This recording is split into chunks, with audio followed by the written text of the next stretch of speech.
আপনার কাছ থেকে আমরা শুনছিলাম যে কিডনিতে পাথরের চিকিৎসা পদ্ধতি কি কি রয়েছে। আপনি বলছিলেন যে পিসিএনএল এর কথা। আমি যদি একটু আপনার কাছ থেকে জানতে পারি যে এর কোনো আসলে পার্শ্ব প্রতিক্রিয়া রয়েছে কিনা। পিসিএনএল মানে হচ্ছে যে পারকিউটেনিয়াস নেফ্রোলিথোটমি। সো পারকিউটেনিয়াস মানে আমরা চামড়ার ভিতর দিয়ে একটা নিডল দিয়ে প্রথমে ফুটা করি, কিডনির মধ্যে যাই, তারপরে ওখানে একটা ট্র্যাক্ট তৈরি করে ট্র্যাক্টটা ডাইলেট করা হয়, ডাইলেটার আছে, তারপরে একটা মেশিন আছে যেটাকে নেফ্রোস্কোপ বলে, যেটা দিয়ে আমরা দেখি পাথরটা, এবং পাথর ভাঙার জন্য অনেক ধরনের নিউমেটিক লিথোটিপটার আছে, লেজার আছে, ওটা দিয়ে ক্রাশ করি এবং ফরসেপের সাহায্যে এগুলো বের করে আনি।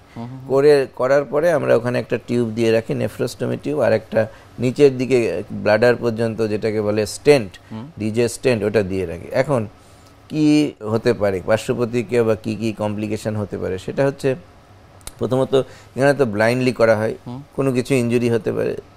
তারপরে কিডনির ভিতরে যখন আমি পাথরটা ভাঙবো তখনও ট্রমা হওয়ার চান্স থাকে, কিডনির বাইরে চলে যেতে পারে।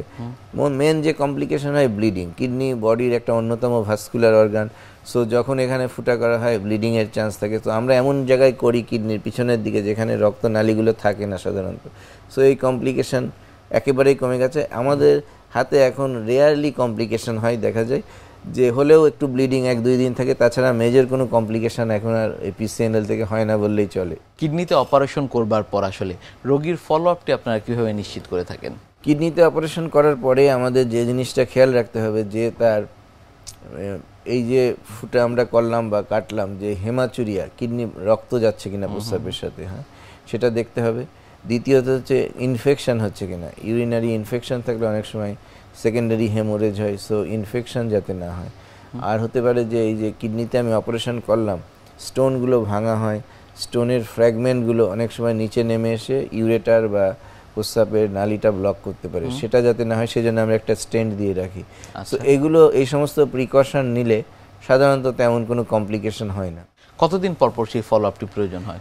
রুগীকে পিসিএনএল করার পরে সাধারণত আমরা 2 দিন পরেই ছুটি দিয়ে দিই, তারপরে 7 দিন পরে আমরা তাকে ফলো আপে আসতে বলি। সেই সময় একটা এখানে স্টিচ দেওয়া থাকে, জাস্ট ওই ফুটাটা বন্ধ করার জন্য স্টিচটা আমরা কেটে দিই।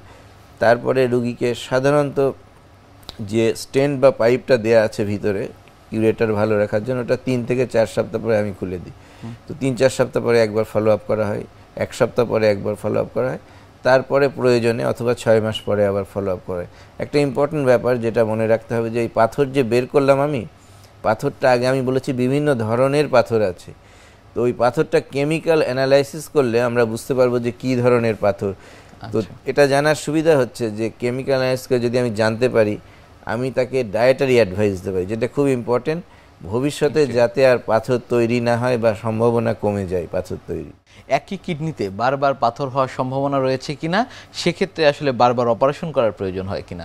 হ্যাঁ, একই কিডনিতে হতে পারে। এটা একটা ফ্যাক্টরির মতো, যে কিডনি পাথর তৈরি শুরু করে সে করতেই থাকে। আমি যদি পাথর বের করে দিই, সে 5 বছর পরে আবার 30% চান্স আবার তার ওই কিডনিতেই পাথর হবে। সো এই জন্যেই আমি একটু আগে বলা শুরু করেছিলাম যে আমরা প্রিভেনশনের জন্য কি করব যাতে পাথর ভবিষ্যতে না হয়। সো প্রিভেনশনের জন্য ফার্স্ট হচ্ছে পাথরটা বের করে আমি কেমিক্যাল অ্যানালাইসিস করব। যেমন যদি কেমিক্যাল অ্যানালাইসিস করে আমি দেখলাম যে ইউরিক অ্যাসিড স্টোন, আমি তার blood uric acid level, urinary uric acid level, এগুলো মেজার করলাম, দেখা গেলো অনেক হাই আছে। সো ইউরিক অ্যাসিড কমানোর জন্য বাজারে মেডিসিন আছে, ফেবুস্টেট এবং ইত্যাদি, এগুলো আমি যদি প্রেসক্রাইব করি, তার ভবিষ্যতে পাথর হওয়ার সম্ভাবনা কম। তবে জেনারেল সব জাতীয় পাথরের জন্য আমরা যেটা অ্যাডভাইস দিই, সেটা ইউরিনটা যাতে সুপার স্যাচুরেশন না হয়, ঘন না হয়, যেটা পাথর তৈরির অন্যতম কারণ। সেটার জন্য পানি খেতে হবে বেশি। এখন পানি কতটুকু খাবো? কেউ বলে আমি 10 লিটার পানি খাই, দ্যাট ইজ অ্যাবনর্মাল। পানি খেতে হবে এতটুকু যাতে পেশাবের কালারটা ক্লিয়ার থাকে, গাঢ় কালার না থাকে। যেমন যে অফিসের মধ্যে এরকম জায়গায় কাজ করে তার 2 লিটার খেলেই চলবে, যে রিক্সা চালায় তার 5 লিটারও খাওয়া লাগতে পারে, সেটা খেতে হবে। আর ইনফেকশন যাতে না হয়, ইনফেকশন প্রিভেন্ট করতে হবে। কিডনিতে পাথরের এই বিষয়গুলো নিয়ে আমরা আরও কথা বলবো, তবে তার আগে আমাদের এই অনুষ্ঠানে একটি নিয়মিত সেগমেন্ট হচ্ছে বিভিন্ন খাদ্যের পুষ্টি গুণাগুণ সম্পর্কে আমাদের দর্শকদের জানিয়ে দেওয়া।